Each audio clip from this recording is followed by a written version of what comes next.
Hello guys, അപ്പോൾ നമുക്ക് ഇന്നൊരു അടിപൊളി ചട്ടിച്ചോറ് ഉണ്ടാക്കിയാലോ?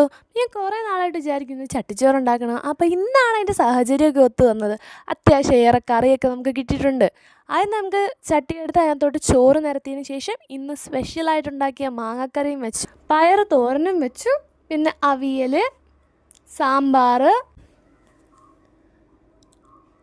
കോവയ്ക്ക മെഴുക്കുവരട്ടിയും, പിന്നെ അച്ചാർ ഞാൻ എടുത്തായിരുന്നു കേട്ടോ, ഇരുമ്പുള്ളിയുടെ അച്ചാർ. പക്ഷെ രണ്ടും കൂടെ മിക്സാക്കിപ്പോയി ഞാൻ അങ്ങനെ ഇട്ടപ്പോൾ.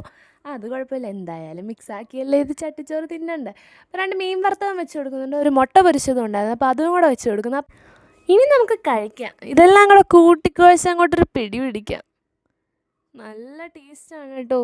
ഇതെല്ലാം കൂടെ മിക്സ് ചെയ്ത് ആ മാങ്ങാക്കറിയും ആ സാമ്പാറും ആ മീൻ വറുത്തതും ആ തോരനും മെഴുക്കുവരട്ടി അതെല്ലാം കൂടെ അങ്ങോട്ട് മിക്സ് ചെയ്ത് അങ്ങോട്ട് കഴിക്കുക. ഒരു രക്ഷയില്ല. നിങ്ങളിത് വീട്ടിൽ ട്രൈ ചെയ്ത് നോക്കുമോ? ഈ കറി തന്നെ വേണമെന്നൊന്നുമില്ല, വീട്ടിലുള്ള കറികളൊക്കെ വെച്ച് ഒന്ന് ചട്ടിയിലിട്ടൊന്ന് കുഴച്ച് നോക്കുക. അല്ലെങ്കിൽ ചട്ടിയിലിട്ട് കുഴച്ച് കഴിക്കുന്നതിൻ്റെ ഒരു ടേസ്റ്റ് അതൊരു പ്രത്യേക ടേസ്റ്റ് തന്നെ.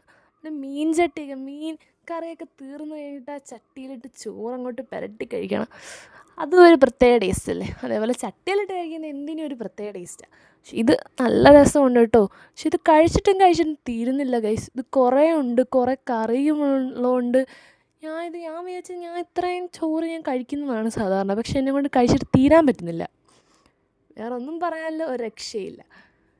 മാങ്ങാക്കറി എന്തായാലും നിങ്ങൾ വീട്ടിൽ ട്രൈ ചെയ്ത് നോക്കണം കേട്ടോ.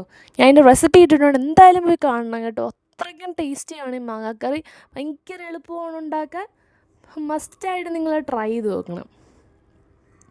അപ്പോൾ എല്ലാപ്പോഴും സാധാ രീതിയിലല്ലേ ചോറ് കഴിക്കുന്നത്, ഒരു വെറൈറ്റിക്കൊന്ന് ചട്ടിയിലൊക്കെ ഇട്ടൊന്ന് ട്രൈ ചെയ്യും. അപ്പോൾ ഇന്ന് പെസഹ വ്യാഴം അല്ലായിരുന്നു, അപ്പോൾ അപ്പം കിട്ടിയായിരുന്നു, അപ്പോൾ അതും കഴിച്ചു.